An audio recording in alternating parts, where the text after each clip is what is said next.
today we are going to talk about the top 5 rules you absolutely need to follow if you want to build some muscle. What's up, everyone? Today we are going to be taking a look at Will Tennyson's 5 rules of muscle building, so let's take a look. Tip number 1, don't eat like an idiot. Just because you are bulking doesn't mean the diet's out the window. You don't need a bulk to build muscle. You don't need to be in this massive calorie surplus. You can totally build muscle at maintenance calories. You can totally build muscle in a calorie deficit. So the first is a great starting point, nutrition. Dial in your nutrition. And he talks about 2 big things here. You want to eat roughly at your maintenance, or maybe a small surplus. Now, to break this down even further, for beginner lifters or people who are starting at a body fat percentage higher than they would like to, there are some caveats. So beginner lifters tend to build muscle easier. They can put on more muscle in a shorter period of time.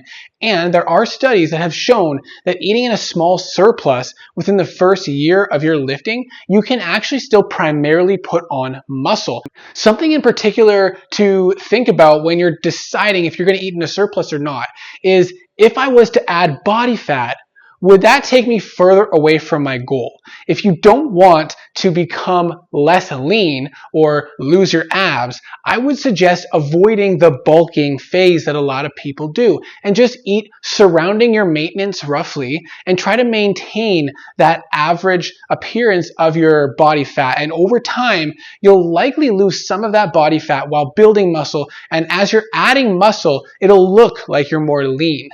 Now, for those of you who, again, are early in your lifting or training experience, or you're starting off at a body fat percentage higher than you would like, you can eat at a small caloric deficit and recomp, as it is called. So as you're building muscle, you will also be losing fat, and the deficit energy that you're creating by not eating at your maintenance, you're going to use your stored fat to kind of meet that caloric need while you're building muscle. But you're going to need to pay attention to several factors, as we're going to discuss a little bit later in these tips. The next big thing that he mentioned is don't dirty bulk, please. Don't throw your health out the window because you're trying to do something healthy and get in shape. Eating healthy foods to supply your body with the nutrients it needs, not only the calories it needs, is essential. My 3 big tips for eating healthy is 1, focus on whole foods, things that have like 1 or 2 ingredients, not something that's in a package on a shelf that's going to sit there for 6 months and be fine and has a whole list of things you don't know what they are. Eat whole foods, healthy whole foods. The other thing is to focus on protein, which we're going to talk about a little bit later, but protein should be a main focus of each meal. And 3, focus on your fiber intake. Fiber is so essential for our health and well-being. It's important for our physical and mental health, but not only getting enough fiber, but a variety of fiber. So go grab that fruit or vegetable you've never tried before and give it a shot. See what you think. Rule number 2 is to hit each muscle group 2 times per week. All right, now we're in the gym for this one. That's tip number 2. As he said, hit each muscle group twice per week. You can do your split days however you want to, but trying to hit each muscle group twice per week is a great goal. You can build muscle once per week, and there are good studies showing that even 4 sets or even 1 really intense set once per week is enough to stimulate progressive muscle growth. But to optimize it and get as much as you can with as little effort, following that curve, you don't need to go to 5 or 6 times a week, because you're only going to get a little bit more benefit and potentially even less benefit if you're overdoing it. Twice per week is a fantastic goal, and aiming for something in the range of 10 to 20 sets per muscle group per week is considered optimal, but it can be done, as I mentioned, with less. So find out what works for you, start somewhere that's comfortable and manageable, and then build up over time. Rule number 3, which is to evenly distribute your protein servings throughout the day, ideally into 3 to 4 meals. I just shoot for around 30 to 50 grams, so I make sure to get minimum 30 grams of protein 3 to 4 times throughout the day. What this does is it helps optimize protein synthesis uptime. It helps with muscle growth and recovery. All right, tip number 3, we're back in the kitchen. We're again coming back to that topic of protein. So when you're trying to build muscle, you want to try to aim for 1 gram per pound of your body weight. And now that's kind of your ideal or goal body weight. Now it does matter the timing on when you get this protein. Each time you eat protein, it's an opportunity for you to stimulate muscle protein synthesis to decrease that baseline breakdown of muscle that is constantly happening in our bodies. You want to space it out approximately 3 hours and try to get, anywhere from 3 to 5 roughly protein meals per day, whether that's part of a meal or a snack. And at least 20 grams of protein with each of these servings, but ideally somewhere in the range of 30 to 50 grams, like he mentioned in the video, is a great target, one that I strive for as well. So we can stimulate the muscles by the gym. We need to also take into consideration that we're stimulating our muscles to maintain themselves with the protein. So it can be really helpful to get certain snacks, bison sticks, incorporating eggs into your diet. It's a great, easy source of protein. The easiest and most convenient protein powder should be a part of pretty much everyone's diet if they're trying to build muscle in an optimal way. Steaks or other lean meats, this is just what was handy in my fridge. So make sure you're not missing out on this opportunity. Make sure you're getting the right amount of protein, but also spacing it out throughout the day to help provide that constant boost to that muscle protein synthesis. Consider what type of protein you're having as like your last protein meal of the night so that it will have a more sustained absorption throughout the night. Could be something to consider, but that's more getting into the thick of it.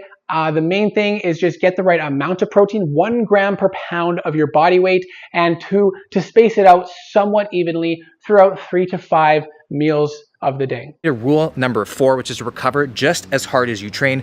You tear your muscle down in the gym, you grow and recover outside of the gym.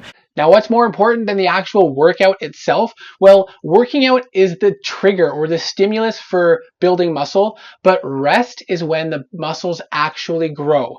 Rest, recovery, and sleep are the next tips, and these are essential for anyone who's trying to build muscle and also just improve their health and wellness. You don't need to work out every single day, even if you're working out different muscles, because that systemic fatigue on the body can build with time and overall can break you down. You also need to give your muscles of each muscle group time to rest and recover and regrow. At least 48 hours between workouts is generally considered optimal. If you're already just focusing on hitting each muscle group twice per week, that should be adequate rest. But if you're feeling like over time you're getting run down, you're not feeling as great or energized for the workout, you're not hitting your previous targets or even making progress, listen to your body. You might need to take an extra day or two off to allow your body to recover, because as I said, that systemic fatigue can build up over time. The other thing that is so incredibly important is adequate sleep. If you're not getting 7 to 9 hours of sleep, you are doing yourself a disservice.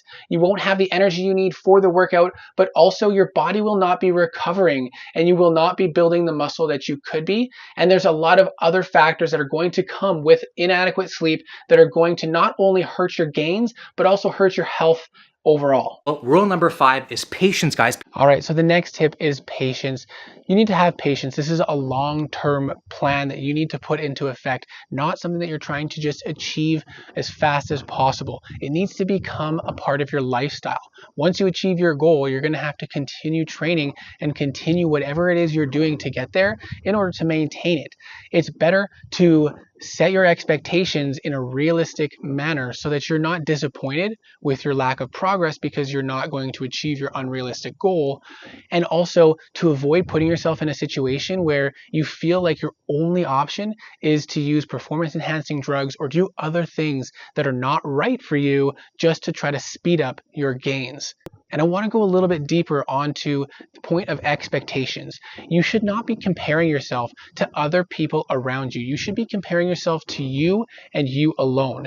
You want to set your expectations at something that's realistic for you.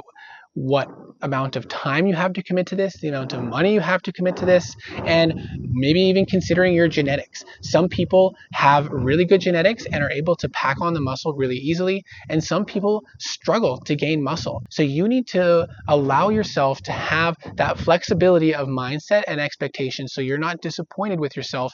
And if you're comparing to yourself alone, consistently gaining strength in the gym, consistently starting to notice that you're gaining some extra muscle and gaining some extra weight on the scale without feeling like you're adding fat, that is progress, and that is what you need to focus on. So enjoy the journey. Find what works for you, that you enjoy, that is consistent, that you can incorporate into your lifestyle so that you can build the health and fitness life that you deserve. All right, I hope you enjoyed this video. I hope that I was able to offer you some valuable information or thoughts. Please, if you enjoyed this video, it would really mean a lot if you would like, comment your feedback and suggestions. And if you're interested to see more, subscribe to my channel. It all would really be helpful for a growing small channel like mine. Hope to see you in the next video.